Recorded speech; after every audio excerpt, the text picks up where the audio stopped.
Menyesal saat sakaratul maut. Al-Kisah, ada seorang sahabat Nabi bernama Sya'ban radhiyallahu. Ia adalah seorang sahabat yang TDK menonjol dibandingkan sahabat-sahabat yang lain. Ada suatu kebiasaan unik darinya, yaitu setiap masuk masjid sebelum sholat berjamaah ia selalu beriktikaf di pojok depan masjid. Dia mengambil posisi di pojok bukan karena supaya mudah bersandaran atau tidur, namun karena tidak mau mengganggu orang lain dan tak mau terganggu oleh orang lain dalam beribadah. Kebiasaan ini sudah dipahami oleh sahabat bahkan oleh Rasulullah SAW, bahwa Sya'ban radhiyallahu selalu berada di posisi tersebut termasuk saat sholat berjamaah. Suatu pagi saat sholat subuh berjamaah akan dimulai, Rasulullah SAW mendapati bahwa Sya'ban tidak berada di posisinya seperti biasa. Nabi pun bertanya kepada jamaah yang hadir apakah ada yang melihat Sya'ban. Namun tak seorang pun jamaah yang melihat Sya'ban. Sholat subuh pun ditunda sejenak untuk menunggu kehadiran Sya'ban. Namun yang ditunggu belum juga datang. Khawatir sholat subuh kesiangan, Nabi memutuskan untuk segera melaksanakan sholat subuh berjamaah. Selesai sholat subuh, Nabi bertanya apa ada yang mengetahui kabar dari Sya'ban. Namun tak ada seorang pun yang menjawab. Nabi bertanya lagi apa ada yang mengetahui di mana rumah Sya'ban. Kali ini seorang sahabat mengangkat tangan dan mengatakan bahwa dia mengetahui persis di mana rumah Sya'ban. Nabi yang khawatir terjadi sesuatu dengan Sya'ban meminta diantarkan ke rumahnya. Perjalanan dengan jalan kaki cukup lama ditempuh oleh Nabi dan rombongan sebelum sampai ke rumah yang dimaksud. Rombongan Nabi sampai ke sana saat waktu afdol untuk sholat duha, kira-kira 3 jam perjalanan. Sampai di depan rumah tersebut Nabi SAW mengucapkan salam. Dan keluarlah seorang wanita sambil membalas salam tersebut. Benarkah ini rumah Sya'ban? Nabi bertanya. Benar ya Rasulullah, saya istrinya, jawab wanita tersebut. Bolehkah kami menemui Sya'ban, yang tadi tidak hadir saat sholat subuh di masjid? Dengan berlinangan air mata istri Sya'ban menjawab, beliau telah meninggal tadi pagi. Rasulullah dan para sahabatnya mengucapkan, Innalillahi wa inna ilaihi rojiun. Masya Allah, satu-satunya penyebab dia tidak sholat subuh berjamaah adalah karena ajal sudah menjemputnya. Beberapa saat kemudian istri Sya'ban bertanya kepada Rasul SAW, Ya Rasulullah, ada sesuatu yang jadi tanda tanya bagi kami semua, yaitu menjelang kematiannya dia berteriak 3 kali dengan masing-masing teriakan disertai satu kalimat. Kami semua tidak paham apa maksudnya. Apa saja kalimat yang diucapkannya? Tanya Rasul. Di masing-masing teriakannya ia berucap kalimat, aduh kenapa TDK lebih jauh? Aduh kenapa TDK yang baru? Aduh kenapa TDK semua? Lalu Nabi menjelaskan dari perkataan yang keluar dari lisan Sya'ban sebelum sakaratul maut. Nabi pun melantukan ayat yang terdapat dalam surat Ka'af 50 ayat 22. Sesungguhnya kamu berada dalam keadaan lalai dari hal ini, maka kami singkapkan daripadamu hijab yang menutupi matamu, maka penglihatanmu pada hari itu amat tajam. Saat Sya'ban dalam keadaan sakaratul maut, perjalanan hidupnya ditayangkan ulang oleh Allah SWT. Bukan cuma itu, semua ganjaran dari perbuatannya diperlihatkan oleh Allah. Apa yang dilihat oleh Sya'ban, dan orang yang sakratul maut, tidak bisa disaksikan oleh yang lain. Dalam pandangannya yang tajam itu Sya'ban melihat suatu adegan di mana kesehariannya dia pergi pulang ke masjid untuk sholat berjamaah 5 waktu. Perjalanan sekitar 3 jam jalan kaki sudah tentu bukanlah jarak yang dekat. Dalam tayangan itu pula Sya'ban diperlihatkan pahala yang diperolehnya dari langkah-langkahnya ke masjid. Dia melihat seperti apa bentuk surga ganjarannya. Saat melihat itu dia berucap, aduh kenapa tidak lebih jauh?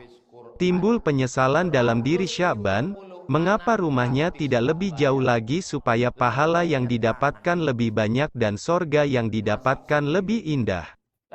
Dalam penggalan berikutnya Syaban melihat saat ia akan berangkat sholat berjamaah di musim dingin, saat ia membuka pintu berhembuslah angin dingin yang menusuk tulang. Dia masuk kembali ke rumahnya dan mengambil satu baju lagi untuk dipakainya. Jadi dia memakai dua buah baju. Syaban sengaja memakai pakaian yang bagus, baru, di dalam dan yang jelek, butut, di luar. Pikirnya jika kena debu, sudah tentu yang kena hanyalah baju yang luar. Sampai di masjid dia bisa membuka baju luar dan sholat dengan baju yang lebih bagus. Dalam perjalanan ke masjid dia menemukan seseorang yang terbaring kedinginan dalam kondisi mengenaskan.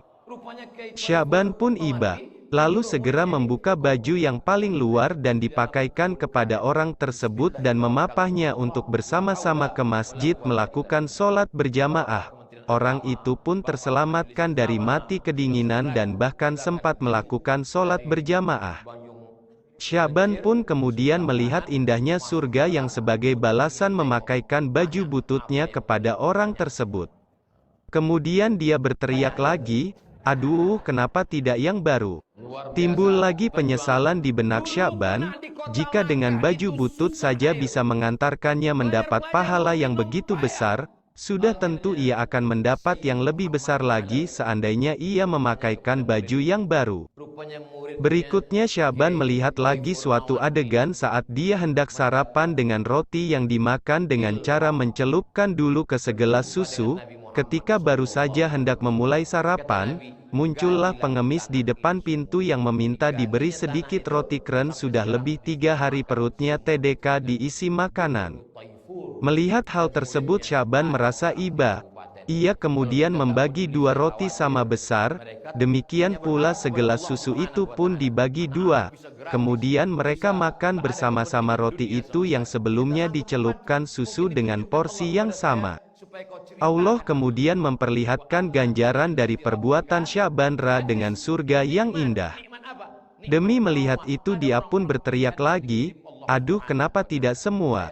Syaban kembali menyesal seandainya dia memberikan semua roti itu kepada pengemis tersebut tentulah dia akan mendapat surga yang lebih indah. Masya Allah, Syaban bukan menyesali perbuatannya, tapi menyesali mengapa ia tidak optimal.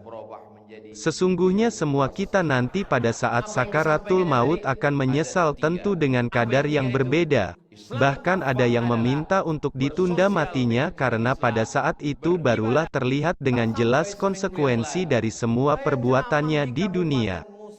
Mereka meminta untuk ditunda sesaat karena ingin bersedekah. Namun kematian akan datang pada waktunya, tidak dapat dimajukan dan tidak dapat dimundurkan. Sering sekali kita mendengar ungkapan hadits berikut.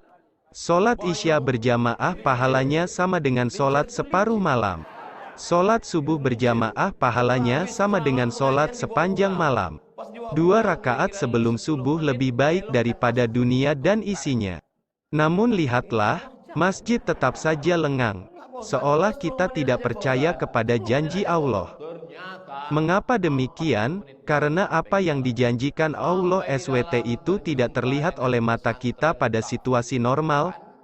Mata kita tertutupi oleh suatu hijab. Karena tidak terlihat, maka yang berperan adalah iman dan keyakinan bahwa janji Allah TDK pernah meleset. Allah akan membuka hijab itu pada saatnya saat ketika nafas sudah sampai di tenggorokan. Syaban telah menginspirasi kita bagaimana seharusnya menyikapi janji Allah SWT. Dia ternyata tetap menyesal sebagaimana halnya kita pun juga akan menyesal. Namun penyesalannya bukanlah karena tidak menjalankan perintah Allah SWT, penyesalannya karena tidak melakukan kebaikan dengan optimal. Sudahkah kita semua berhitung siap menghadapi apa yang akan pasti kita hadapi yaitu sakaratul maut, atau masih sibuk dengan urusan dunia yang pasti kita tinggalkan? Semoga kita semua selalu bisa mengoptimalkan kebaikan-kebaikan di setiap kesempatan. Amin. Semoga bermanfaat. Di dalam kebun karet. Bismillahirrahmanirrahim. La haula wala quwata illa billah. Maka Bapak Kementerian Agama, Bapak Majelis Ulama